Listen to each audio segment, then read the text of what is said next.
Tote with Mountain Man and the Wiz.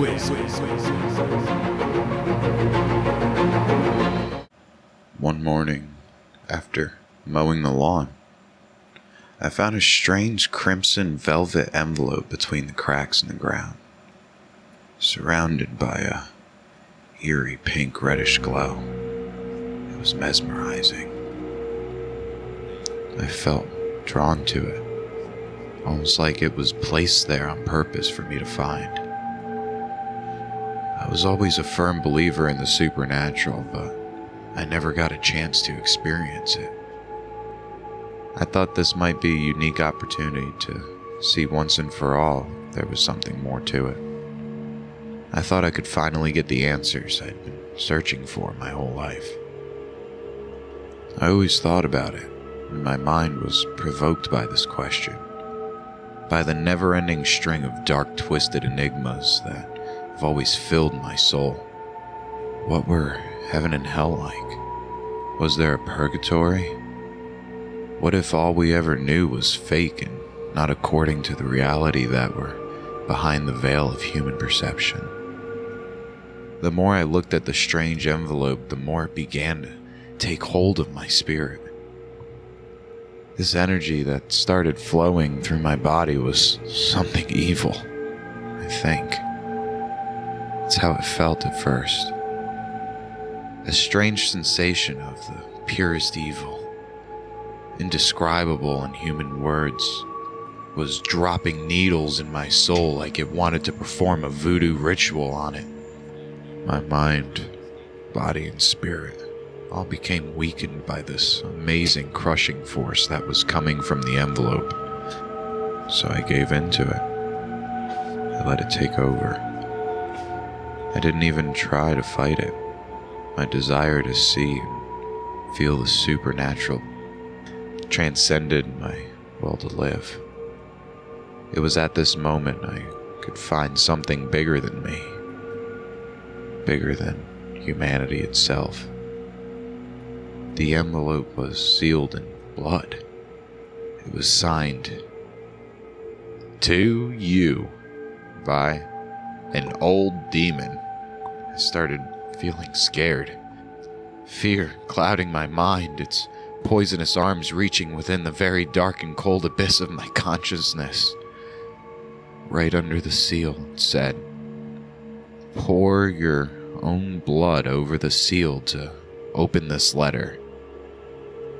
Written in minuscule letters.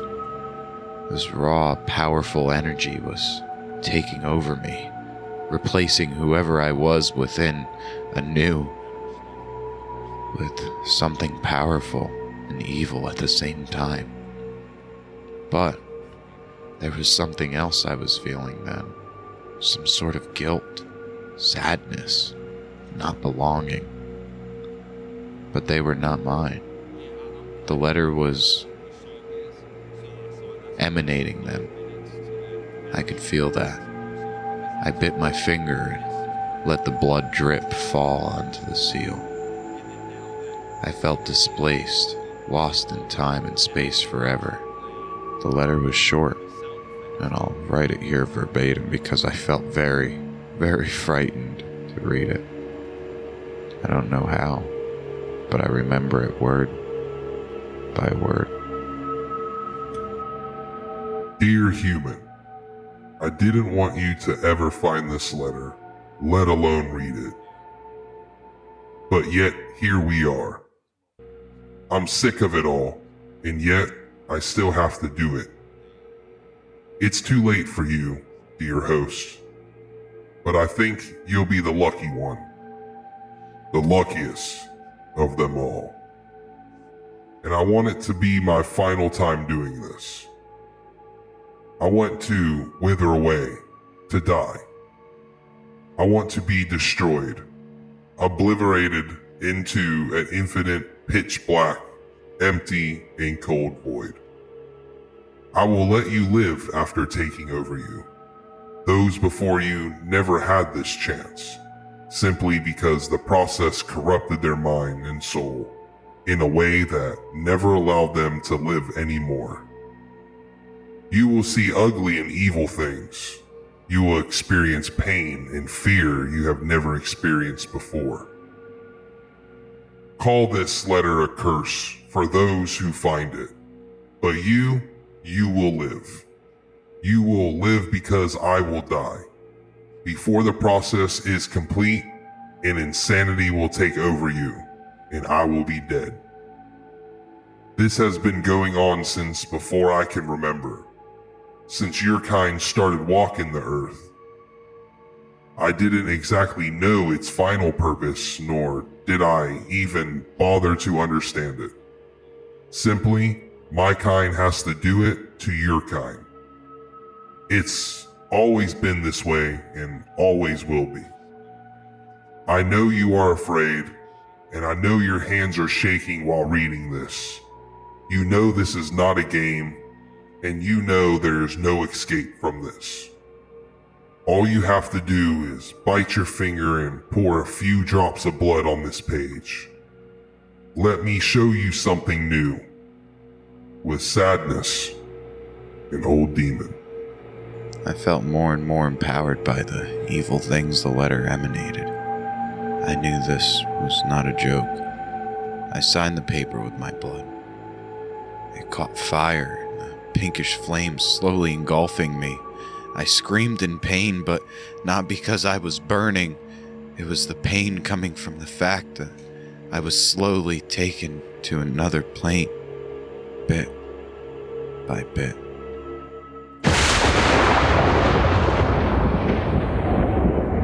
Everything faded to black and white. I was still aware, though. When I opened my eyes a bit, a large glass tube was all that I saw.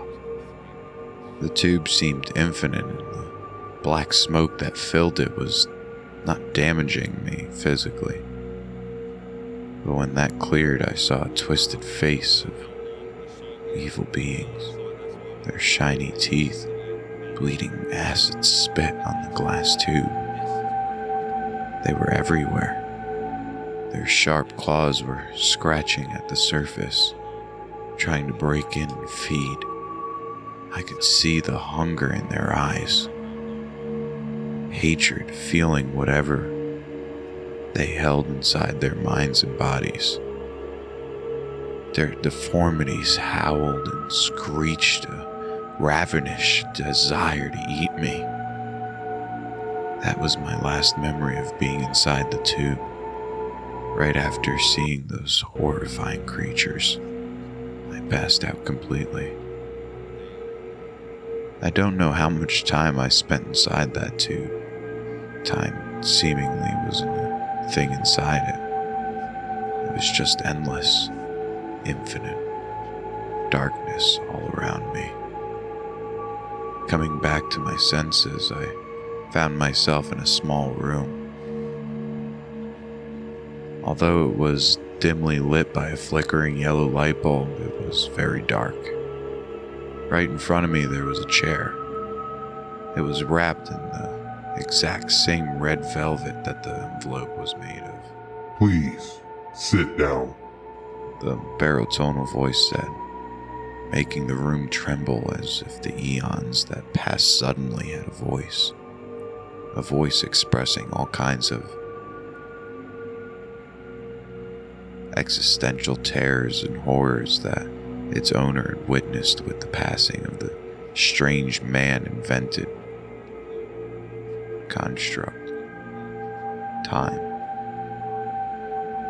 I felt fear. Licking my brain, its awful embrace kept me in place, rendering me unable to move. The fear that built up inside me was life-threatening. I knew that in the medical sense of things, a person could be scared to death. My opinion was that it wouldn't take me long to get there. Whatever was in the room with me, whatever presence loomed in the thick, damp, and heavy air, made me fear for my life. The room started shaking and I sat down on the chair. The voice told me to close my eyes. Red flashes started running before them, even though everyone can only see darkness when they close their eyes. I heard a door opening and closing shut. There wasn't any door when I first came here. Yet again, I was absolutely positive that the neutral law, the ones we guided our lives after, did not work here. More so, this wasn't anything natural. Open your eyes. The same voice once again told me. A wave of shock and horror pierced through my heart. It split my soul in half, never to be repaired again. My mind shattered into 1,000 small shards. I was no longer me. Fear took its throne inside my body. The war raged on between what I thought before and what stood in front of me now. A fiend-like shadow, its eyes burning a bright red hue, fixated on me. It was impossible to look at, yet here I was. The monstrosity stood before me as if it knew me from childhood hours, even from before I was born. The smoky shadow let out a sigh. Then a sad smile revealed its shiny teeth. The way or maybe I should say his face, contorted into something that revealed a dark, endless and timeless sadness hit me so hard.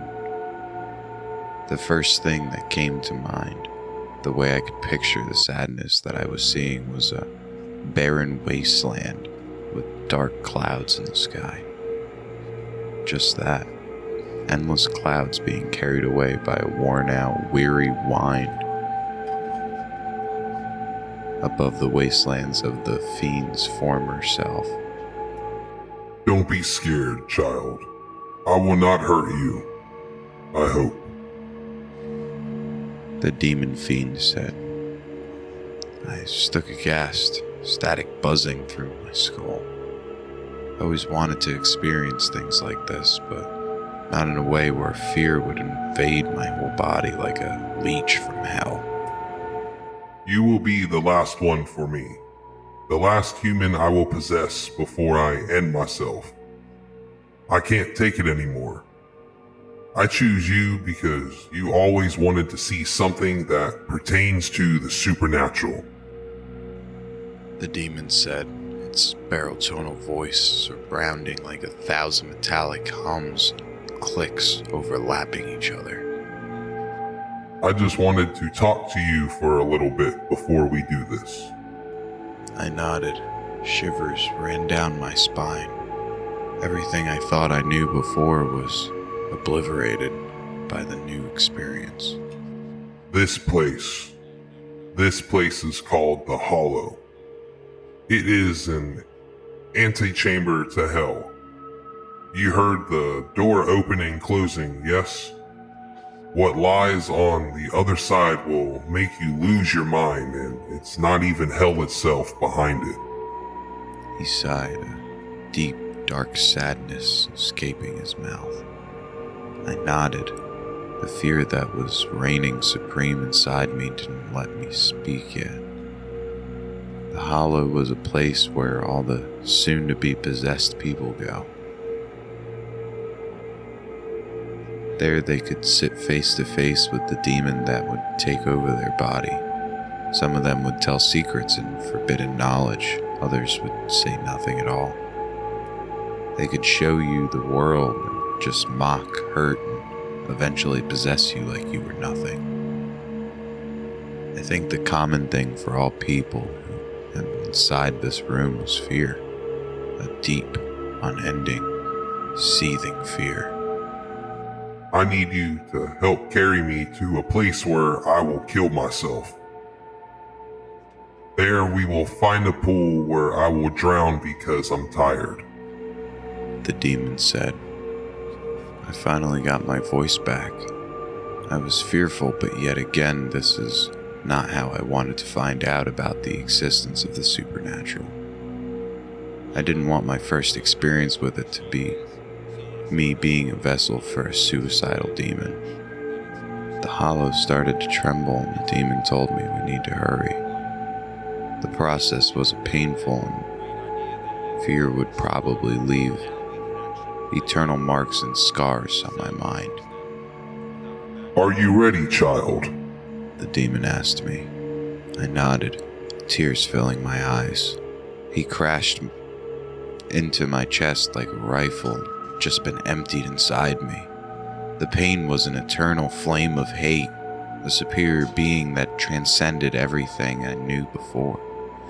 The fiend spread itself across my whole body and took over me. Soon he dedicated all my actions and movements. My train of thought wasn't my own anymore. I became a prisoner.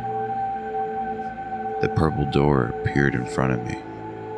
I let out a scream inside my mind, only for it to be swallowed whole by the demon's voice. I will shield you from the insanity. You will be all right.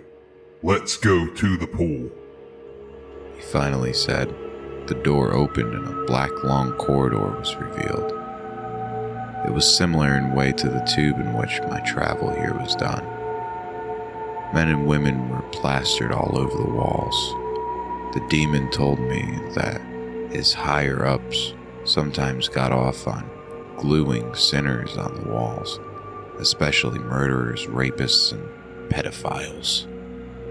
Their never-ending screams would echo into eternity to which they had been condemned. Cries for help and screams of anguish filled the corridor. The absence of light was not a problem for me. I could see through the demon's eyes all the way to the end of this black, horizontal place fit only for beasts and former human psychopaths. What made this new sight special was that it looked like I had fire in my eyes. Don't know how better to explain it. Like you look through fire and see the other side. That's exactly what it was. We need to hurry. He knows something is happening. The demon screamed inside of my brain. Who knows? I asked, fear breaking my mind's voice. You know who. He said. I started running, although I was not in control anymore. I ran and ran and ran. It felt like an eternity. We reached the other door. It was ancient. The wood was cracked. A howl followed by a deep groan echoed throughout the corridor behind me, silencing every scream that came from those sinners trapped in the walls. I heard the behemoth rampaging towards me, and not even for a second did I dare turn my head around and see what or who it was. I didn't because deep down inside, I knew who he was. I opened the door, and a bright white light hit me in the face. I was temporarily blinded by this powerful beam, but soon came back to it. Run! The demon cried. A circular construction made of stone was taking shape as I approached it. Water filled it, colored black. It moved unnatural, as if all things were here. Droplets of dark water rose in the air, dancing under the silver sky above me. A dark red sun split into four was bleeding its core in the air, regenerating itself infinitely. Skeletal birds were flying in the sky, their screams of hateful spite making my soul shake. Trees made out of teeth were chattering when touched by the infernal winds of this place. This is a demon graveyard. The ones who die are buried here. That water over there is sometimes used for healing, other times for inflicting pain upon those who do not follow orders. White is for healing, black for pain. The crimson liquid was caught, almost like it was eaten by the floating dark water droplets. Then they collapsed into the pool, hitting like a giant rock was dropping from the hell's heaven. A sort of maelstrom was formed, and I looked inside it but saw no end. It looked like a bottomless pit. I saw only dead bodies, grotesque skeletons and horns filling the void, floating in endless space like discarded carcasses of evil. We need to jump. You'll be back to your world safe. I want this to be my grave, my eternal home. He sighed right before I leaped. I felt him leave my body, almost like something from the void pulled him out of me. He was floating, still alive. Thank you for your help. He said, his final words carrying feelings of relief and regret. 2 long arms extended from the blackness and kept him in place. They ripped him into 2. An explosion of bright light filling the void for a second blinded me and fainted. I woke up back on the steps of my house. A ringing sound filled my head, and I could still hear the screams of those plastered people from the dark corridor. The mark on my hand was still there. The bloody scratch still showed. I think about it even to this day. What I experienced was borderline insane, but it was only a small part of things we don't know. I got my wish fulfilled by fulfilling a demon's wish. The things I saw will haunt me forever. The subsequent fear emerging from those events is eternally embedded in me like a tattoo made of darkness. I wonder what else is out there that we can't see.